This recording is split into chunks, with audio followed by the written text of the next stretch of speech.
Warning, we are in the 21st century breakdown. The time for praying to the father of all motherfuckers like a paranoid insomniac has passed. Whether you're an American idiot or some Nimrod abroad, you're probably wondering, is the new Green Day album, Saviors, good enough for all revolution radio stations, or just a piece of dookie to drop in the toilet making a kerplunk sound? 39 Smooth. This review will commence in Tre, Dos, Uno.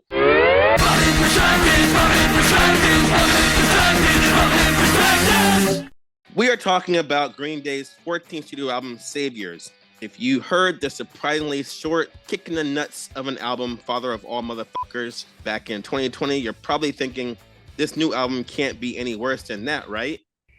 Right? But before we get to that, Tyler, you have any history or fondness for this East Bay, California trio? Of course. I was part of the generation that grew up listening to the album American Idiot. A lot of the songs from that album were on the radio when I was growing up. I definitely remember a Holiday and Boulevard of Broken Dreams, of course. Those two were always on the radio when I was a kid. So how do you like Green Day from 20 years ago till this point? They kind of haven't exactly been on my radar too much recently. You mentioned the album American Idiot, which I still believe is their magnum opus. And ever since the album came out, Green Day have leaned towards a more power pop, hard rock sound that has moments of pop punk. So when we get to this opening track called The American Dream Is Killing Me, no surprise how it sounded at all. You know, it's that standard stadium rock guitar riffs, and Billy Joe is doing those anthemic lyrics criticizing the U.S. and its greedy values. Then there's a traditional bass drum beat in the break of the song where you can basically envision the audience when they play it live clapping along in rhythm while Billy shouts, "Get those hands up!" Insert name of city here before the call and response, whoa, come in. I'm kind of right there with you. It's an all right opening to the album. It has that like late 90s, early 2000s pop punk kind of sound to it. I akin it to a song that would play in like Tilly's or like one of those skater stores almost. You know what I mean? Okay. It's an all right start to the album.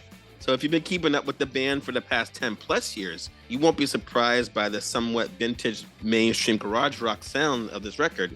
But what is surprising is a lot of these songs are pretty good. What do you think?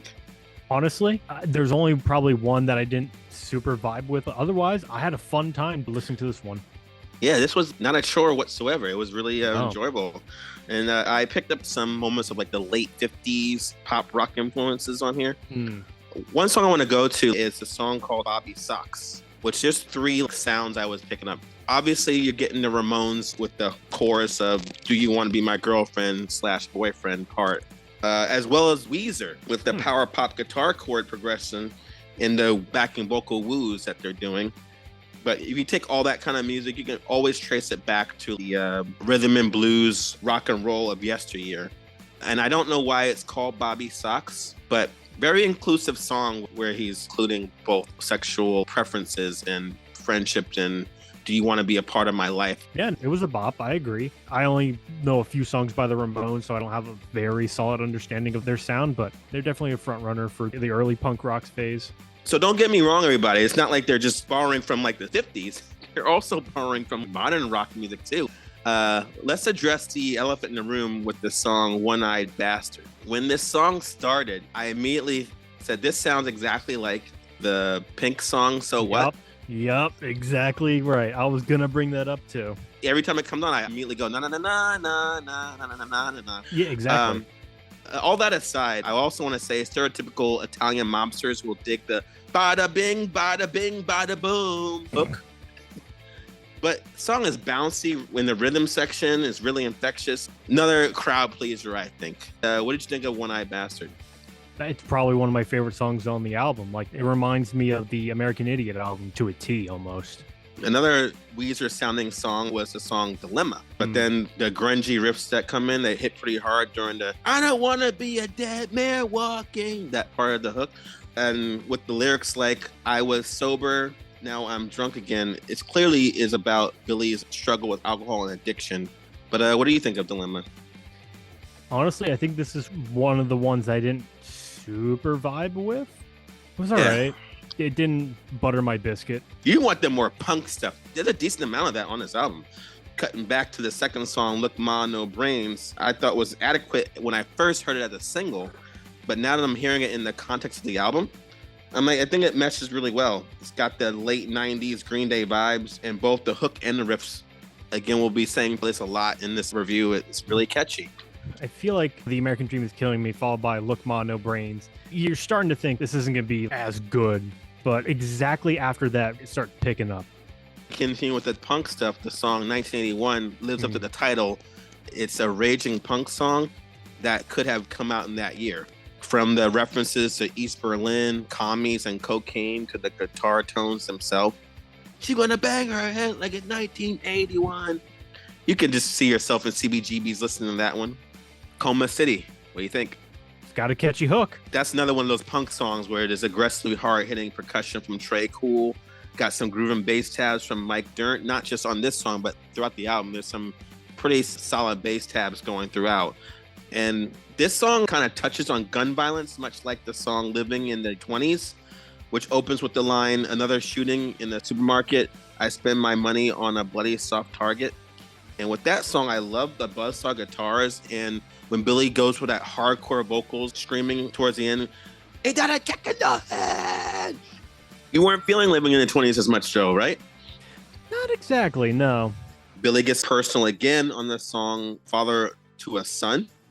And this is like a powerhouse arena rock ballad, which has kind of more universal lyrics for any male parent to relate to, unless like you hate your father or you hate your son.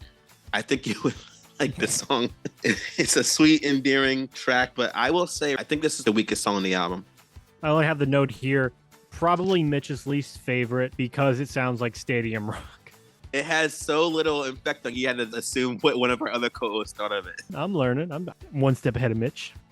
What bothered me about that, at that point in the album, I'm like, oh, they're probably going to have this be the closing track. But I'm happy that they instead ended it with the kind of 90s-esque indie rock influenced song, Fancy Sauce.